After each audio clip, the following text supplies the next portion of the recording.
Como están mirando todos para acá, les aviso que acaba de salir el sol. Yo lo estoy viendo. Bueno, hoy, cuando hacía la lectura orante de la palabra, de las lecturas de este fin de semana, me acordé de una escena de una película que vi hace un tiempo, cuyo nombre no voy a decir, porque si alguno la ve después me van a acusar de spoiler, entonces no voy a decir el nombre, pero que seguramente la mayoría de ustedes han visto. Y bueno, en esa película suceden cosas, hay un hombre, pongámosle Juan, que le hace mucho mal a otro, pongámosle Pedro, ¿no? Por poner un nombre ficticio.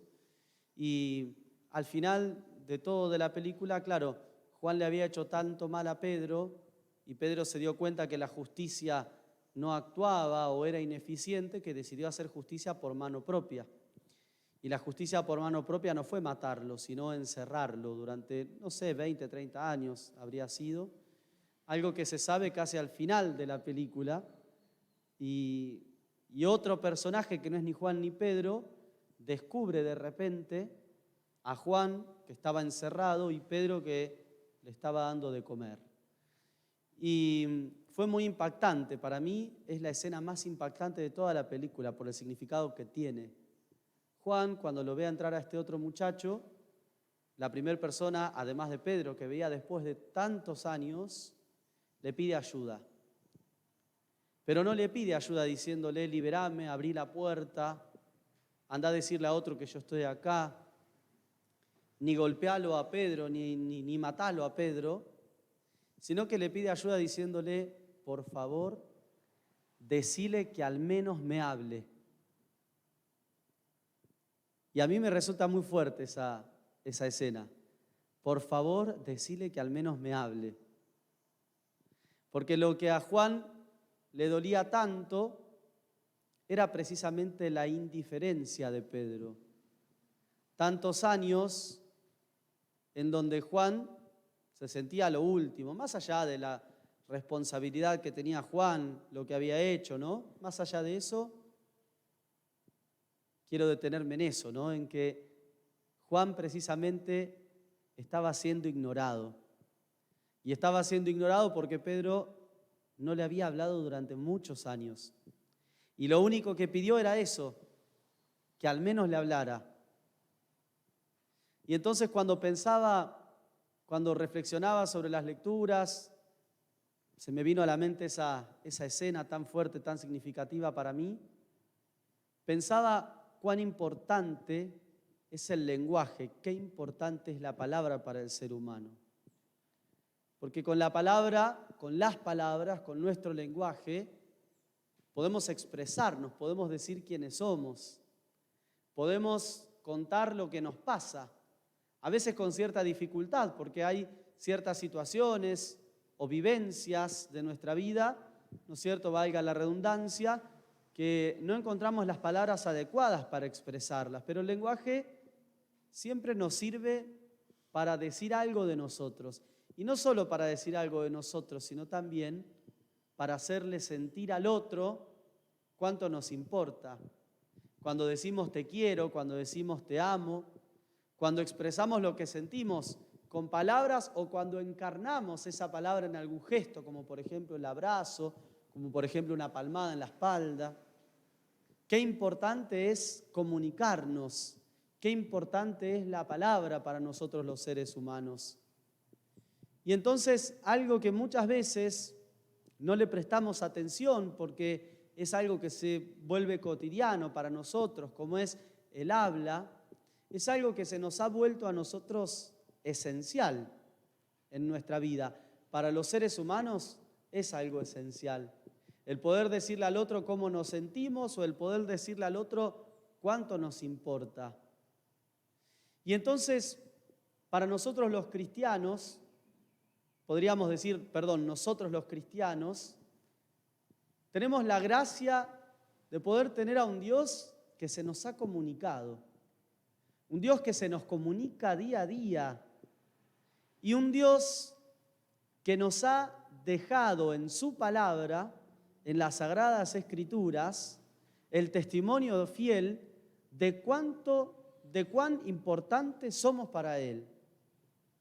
Esta palabra que nosotros tenemos, que muchas veces actualmente, gracias a Dios, muchos de nosotros podemos tener en casa, la Biblia, agarrar la Sagrada Escritura, es una gracia enorme para nosotros, inigualable, una gracia que no podemos llegar a entender del todo porque nuestra fe nos dice que Dios nos habla y se comunica a través de acontecimientos, de personas, pero nos ha dejado su mensaje escrito en las Sagradas Escrituras, en su palabra, en lo que nosotros, repito, llamamos la Biblia.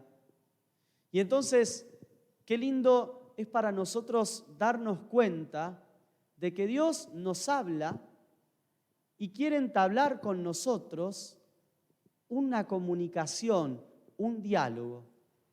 Hace poquito, nuestro obispo nos contaba que, hablando con un famoso teólogo latinoamericano una vez, le preguntó cómo hacer para predicar la palabra, para predicar el Evangelio a los más jóvenes. Y este hombre, después de pensar mucho, o después de pensar un ratito, le dijo, mira, vamos a empezar por esto. No sé si decir predicar, sino más bien decir comunicar. Porque el Evangelio, porque la palabra de Dios es precisamente eso, una comunicación.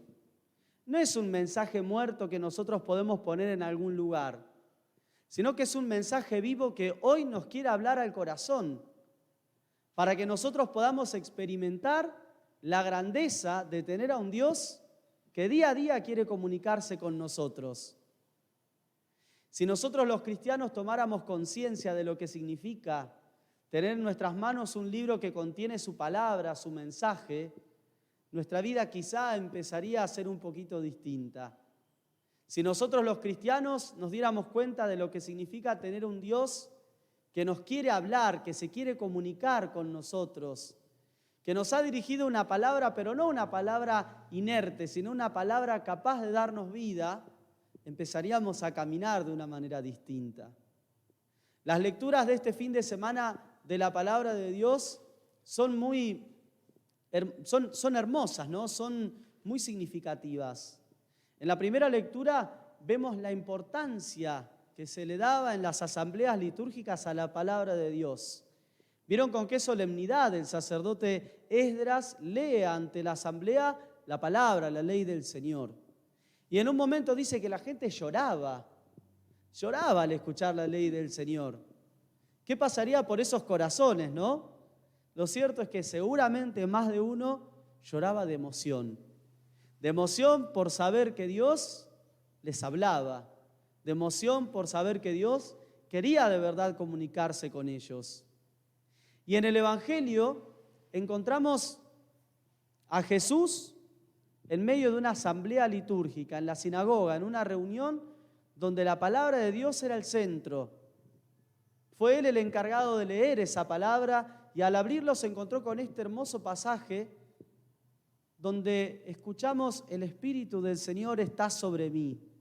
Él me envió a llevar la buena noticia a los pobres, la liberación a los cautivos, a los oprimidos el consuelo, a dar la vista a los ciegos y a proclamar un tiempo de gracia del Señor. Y después de leer esa escritura, ese pasaje, Jesús cerró el libro y dijo: hoy se ha cumplido esto que acaban de escuchar. Porque verdaderamente aquello que Dios había prometido en el Antiguo Testamento se estaba cumpliendo en Él, que es la palabra hecha carne. Jesús es quien viene a traer la libertad a los cautivos, a devolver la vista a los ciegos, a los oprimidos el consuelo. Y entonces Jesús es el testigo fiel de que la palabra de Dios, siendo Él la palabra hecha carne, verdaderamente está llamada a cumplirse en nuestra historia y en nosotros. Y hoy no puedo dejar de pensar en esto, que vamos a realizar el envío misionero de los jóvenes. Podríamos decir con todas las letras que esa palabra de Dios que leyó Jesús en esa sinagoga también se está cumpliendo en este momento.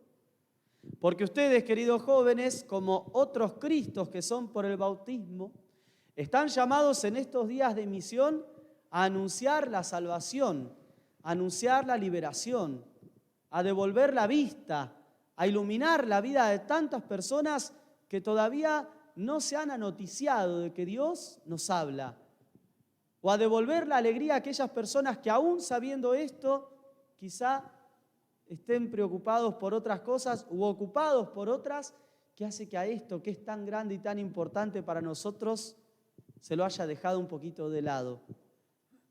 Ustedes, queridos jóvenes, no van a llevar a Dios, porque Dios ya está con la gente, pero sí se van a convertir en otros Cristos, anunciadores de esa palabra, para que otros se den cuenta precisamente de esto que acabamos de decir, que Dios está entre nosotros, que Dios está en su pueblo. La palabra de Dios va a ser la guía.